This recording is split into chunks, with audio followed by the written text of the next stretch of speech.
കടകടകണ ഗോലിയാത്ത് അഞ്ച് കല്ലെടുത്തു വെച്ച് പാഞ്ഞു വന്ന ദാവീദ് ഒറ്റയേറുതാ കടകണ ഗോലിയാത്ത്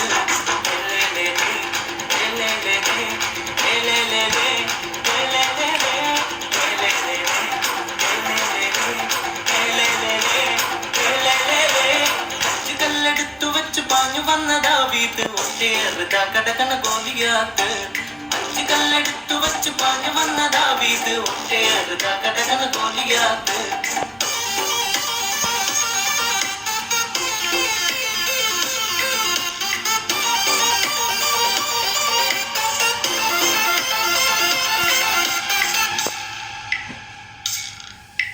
യോശുവയും കൂട്ടുകാരും 7 കാഹളങ്ങൾ കയ്യിലേന്തിയും യോശുവയും കൂട്ടുകാരും 7 കാഹളങ്ങൾ കയ്യിലേന്തിയും കോട്ട ചുറ്റി നടന്നു 7 വട്ടം നടന്നു കോട്ട ചുറ്റി നടന്നു 7 വട്ടം നടന്നു 7 വട്ടം ഊതിയപ്പോൾ കോട്ട മതിൽ തകർന്നു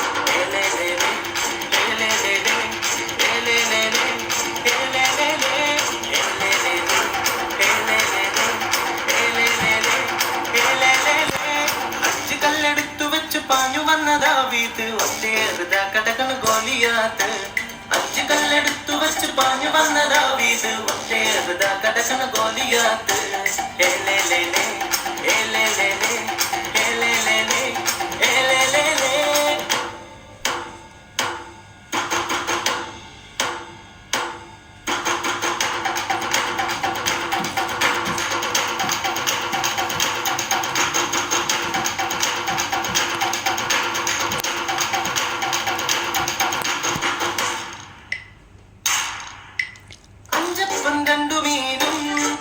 യേശുവാറ്റിയതു പ്രാർത്ഥിച്ചപ്പോൾ 5 മീനും യേശുവാറ്റിയതു പ്രാർത്ഥിച്ചപ്പോൾ 5000 പേരെ തൃപ്തരായി തീർന്നു 5000 പേരെ തൃപ്തരായി തീർന്നു ബാക്കിയൊപ്പം 12 കുട്ടകളിൽ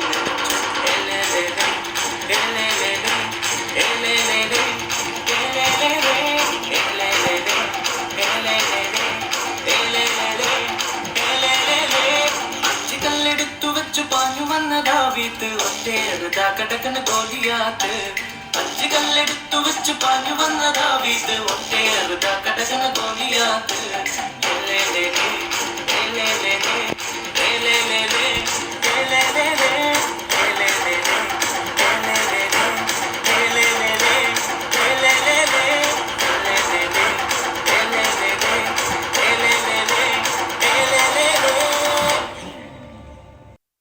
വിശുദ്ധ വേദപുസ്തകത്തിൽ പല ഭാഗങ്ങളായി പറഞ്ഞിട്ടുള്ള 3 സംഭവങ്ങളാണ് ഈ പാട്ടിൽ പറഞ്ഞിട്ടുള്ളത്.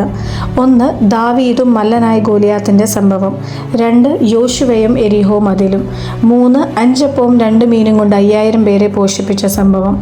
ഈ 3 സംഭവങ്ങളിലും ഇവരുടെ പ്രശ്നങ്ങൾ പർവ്വത സമാനവും ഇവർ വെറും നിസ്സാരന്മാരുമായിരുന്നു. ഒന്നാമത് നമുക്ക് ദാവീദിൻ്റെ സംഭവം നോക്കാം. ദാവീദിന് നേരിടേണ്ടി വന്നത് ഗോലിയാത്തിനെ. ഗോലിയാത്ത് എന്നാൽ 6 മുഴവും 1 ചാൺ നെടുപ്പവും തലയിൽ താമ്രശിരസ്ത്രവും ശരീരത്തിൽ താമ്രകവചവും ധരിച്ച് ബാല്യം മുതൽ യോദ്ധാവായ ഫെലിസ്ത്യമല്ലൻ. എന്നാൽ ഇതൊന്നും ധരിക്കാതെ വന്ന ദാവീദിൻ്റെ കവിണയിൽ വെറും 5 കല്ല്. ആ 5 കല്ല് കൊണ്ട് മല്ലനായ ഗോലിയാത്തിനെ ദാവീദ് വീഴ്ത്തി. രണ്ടാമത് യോശുവയ്ക്ക് മുന്നിൽ അകത്തോട്ടാർക്കും കിടക്കാൻ പറ്റാത്തതും പുറത്തോട്ട് ഇറങ്ങാൻ പറ്റാത്തതുമായ അടച്ചുപൂട്ടിയ വലിയ എരിഹോ മതിൽ. എന്നാൽ യോശുവയും കൂട്ടരും 7 പ്രാവശ്യം കാഹളമൂതിയപ്പോൾ എരിഹോ മതിൽ താഴെ വീണു. മൂന്നാമത് യേശുവിന് മുന്നിൽ ഇടയിനില്ലാത്ത ആടുകളെ പോലെ വലിയൊരു പുരുഷാരം, വിശന്നിരിക്കുന്ന പുരുഷാരം, നിർജ്ജന പ്രദേശം, നേരം വളരെ വൈകി. എന്നാൽ ബാലൻ്റെ കയ്യിൽ വെറും 5 അപ്പവും 2 മീനും. എന്നാൽ ഈ 5 അപ്പവും 2 മീനും പ്രാർത്ഥിച്ച് 5000 പേരെ പോഷിപ്പിച്ചു. ബാക്കി വന്ന 12 കൊട്ടയും നിറച്ചെടുത്തു.